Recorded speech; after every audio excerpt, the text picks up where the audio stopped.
Continuando aqui o vídeo anterior, que eu comentei sobre as feridas emocionais e a criança interior. Então vou falar agora um pouquinho de cada ferida e como que elas atuam no nosso dia a dia, no nosso comportamento e como ao longo da vida nós fomos impulsionados e motivados a certas atitudes por conta dessas feridas, tá? Então, em primeiro lugar, essas feridas são formadas lá na primeira infância, né? Do 0 aos 7 anos que elas ocorrem e elas deixam marcas dentro de nós. E nossos comportamentos futuros são feitos por reflexo dela, tá? E aí, ao longo da nossa vida, e até mesmo lá na infância, a gente criou máscaras. Criamos máscaras para proteção, para nos protegermos dessas feridas, tá? Isso tudo, gente, é inconsciente, tá? A gente não faz essas coisas planejando ou racionalmente, é o nosso inconsciente. Por isso que a gente sempre fala que tem que curar a criança interior, porque a criança tá ali no nosso inconsciente, né? E a gente faz 90% das coisas no inconsciente do que no consciente. Então, é muito importante a gente ter esse autoconhecimento e sabermos o porquê que temos certas atitudes que temos, tá? Nós temos 5 feridas, todo mundo tem 5 feridas, só que sempre temos 2 predominantes. Então, eu vou começar primeiro pela ferida da rejeição. A ferida da rejeição, ela é a mais profunda de todas. Ela é a única que ataca o ser da pessoa. A pessoa, ela sente que ela não deveria existir. Ela sente que ela não deveria viver, né? E ela faz de tudo pra não ser vista. E eu vou falar um pouquinho dessa ferida primeiro, tá? A ferida da rejeição, normalmente, ela ocorre pelo progenitor do mesmo sexo. Então, eu sou mulher, provavelmente é com a minha mãe, ela que causou, também inconscientemente, a minha ferida. E se eu sou um homem, é com o pai, tá? Essa ferida, ela nasce, muitas vezes, no ventre, tá? Então, ela surge, muitas vezes, ali a mãe que engravidou e não queria engravidar. Não queria ter aquela criança, ali já nasce a ferida da rejeição. Então, a ferida da rejeição, ela ataca o ser da pessoa porque a pessoa realmente acha que ela não merece a vida, que ela não merecia existir inconscientemente. Gente, ninguém faz isso racionalmente, tá? Então, como acontece? Muitas vezes pais que não queriam ter filhos, a mãe ou o pai queria menino, nasceu menina. Os pais estavam esperando um filho, vieram 2. Tem uma série de fatores que ocorrem, né? Tanto durante a gestação, quanto depois, né? Então, pais também, muitas vezes, críticos, e nada tá bom. A criança sente que nada que ela faz tá bom, sabe? Então, isso também gera uma rejeição ali na criança, como se ela nunca fosse bastante, ela nunca fosse o suficiente, né? Então, ela sempre precisaria fazer mais, tá? Isso também gera ali a ferida da rejeição. E aí, essa ferida, ela tem a máscara que a gente chama do escapista, é a máscara do fugitivo. É aquela pessoa que ela não consegue se entregar demais, ela não consegue mergulhar de cabeça num relacionamento, quando ela sente que tá indo muito fundo, ou tá gerando muita intimidade, ou ela tá se sentindo vulnerável com aquela pessoa, ela foge. Então ela basicamente rejeita para não ser rejeitada. Então ela antecipa movimentos para não sofrer de novo aquela dor. Então o que ela faz? Ela foge. Então a ferida da rejeição, a pessoa ela cria uma máscara que ela não se envolve demais, que ela não mergulha demais em qualquer relacionamento, ela é mais superficial.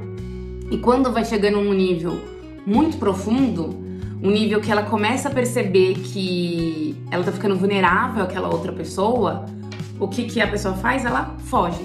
Porque é muito mais fácil fugir do que enfrentar a dor. Porque na cabeça dela é assim, eu vou fugir antes que ela me rejeite, porque eu não mereço aquela pessoa.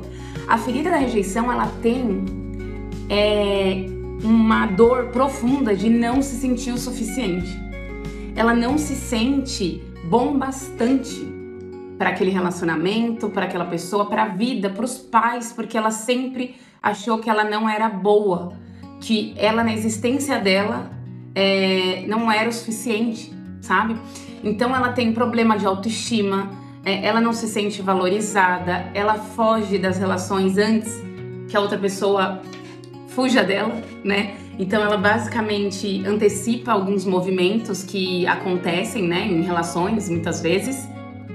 Ela prefere muitas vezes viver no mundo da imaginação. Então é aquela criança que brincava muito sozinha, era muito criativa, tinha amigos imaginários, faz muito projeto, mas se auto-sabota e não conclui. Foge de situações sociais, assim, não quer chamar atenção, não quer ser o centro das atenções ali. Se puder passar despercebido em algum evento é melhor ainda, porque, lembra, gente, ela não se sente boa, né?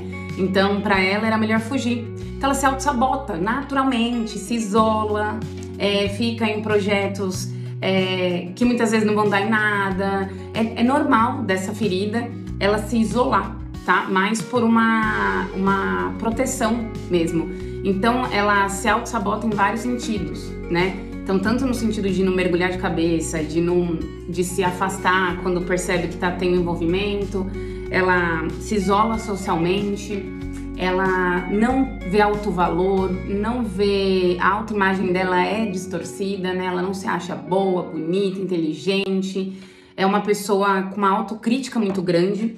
Isso gera alguns perfis de comportamento, como por exemplo, o perfeccionismo. A pessoa com a ferida da rejeição, ela é muito perfeccionista, porque ela acha que dessa forma, ela fazendo tudo perfeito, ela vai ser aceita. Então ela não vai se sentir mais não quista, né? Que a presença dela não era o suficiente, né? Como se ela sempre precisasse fazer mais, porque ela, na existência dela, não basta.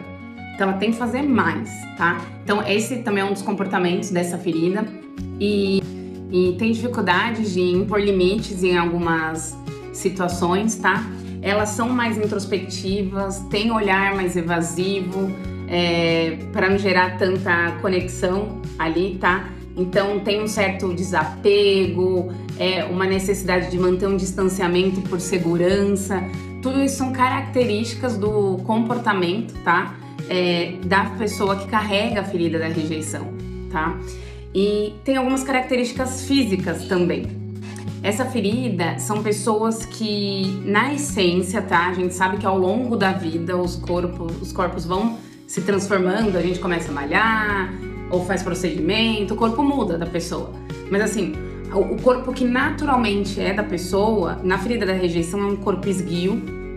Muitas vezes tem um lado diferente do outro, tá? Mas é um corpo, na essência, magro, porque é aquela pessoa que ela quer fugir a qualquer momento, ela quer se enfiar em qualquer lugar pra não ser vista, né? Então é um corpo que é mais estreito, não é curvilíneo, é uma pessoa mais magra, tá? Normalmente é uma pessoa mais magra. E lembrando, todo mundo tem um pouquinho das 5 feridas.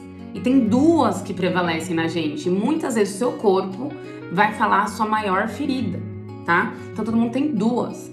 Então você fala, eu tenho todas essas características, mas meu corpo não tem nada a ver com o que você tá falando. Tá, porque às vezes seu corpo 90% é regido pela outra ferida, tá? E não é essas vezes que eu tô comentando. Então a ferida da rejeição, ela é a única que ataca o ser da pessoa.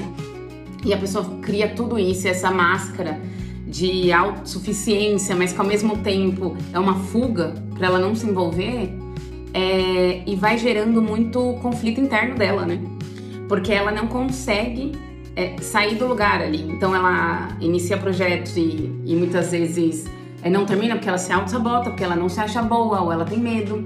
Então a gente precisa curar essa ferida, né? E o primeiro passo para curar essa ferida é fazer afirmações de que você é bom, de que você consegue realizar, que você é filho, filha de Deus, que você realmente tem essa centelha divina no seu coração. Parar com a autocrítica exagerada e perfeccionismo, aceitar que todo mundo tem luz e sombra, todo mundo tem lado bom e ruim, né? E o primeiro passo é começar a se entregar de fato. E quando vir essa voz querendo frear e falar, para, desiste, foge que você tá muito vulnerável, foge que você tá perdendo o controle, Respira, respira, ouve e perceba de onde vem essa voz. Porque, gente, é muito frustrante para a pessoa que tem a ferida da rejeição, ela quer se envolver, ela quer mergulhar, mas ela não consegue.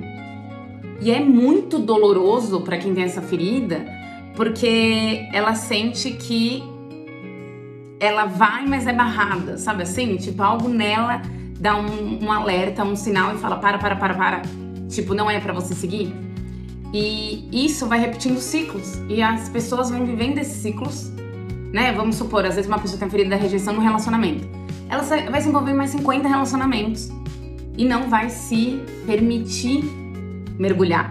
Permitir mostrar vulnerabilidade, porque ela tem medo que quando a pessoa veja ela por completo, a pessoa não vai aceitá-la. E na verdade, gente, essa é a ferida. É a criança interna pedindo socorro, querendo ser vista e querendo proteção. É isso, tá? Então, primeira coisa para quem tem a ferida da rejeição é se aceite primeiro, se ame primeiro, faça uma rotina de autocuidado com afirmações que mostre como você é digno, como você é digna de amor. Você merece todo amor desse mundo, sabe? E não é porque essa ferida foi criada lá atrás que você precisa carregá-la. A gente vai ter elas com a gente o resto da vida, tá? Mas a gente consegue ir percebendo quando é a ferida que fala e quando é a nossa consciência falando, né? Então, trate isso, se ame mais, se aceite mais, se permita errar, acertar, não busque tanto perfeccionismo, tá? E pra quem já assistiu até aqui, eu quero falar que você realmente é uma pessoa que tá buscando conhecimento, autoconhecimento, porque o vídeo já tá com 13 minutos quase. E vamos continuar aí nessa busca, nessa evolução, para que a gente se conheça primeiro. Porque a gente se conhecendo, nós vamos transbordar no mundo, nós vamos ter relacionamentos mais saudáveis com os nossos pais, com os nossos familiares, com o nosso time, com os nossos cônjuges. Então, assim, namorados, não tem forma melhor de manter um relacionamento saudável do que primeiro a gente ter um auto-relacionamento, tá? Essa foi a primeira ferida e eu vou falar as outras 4.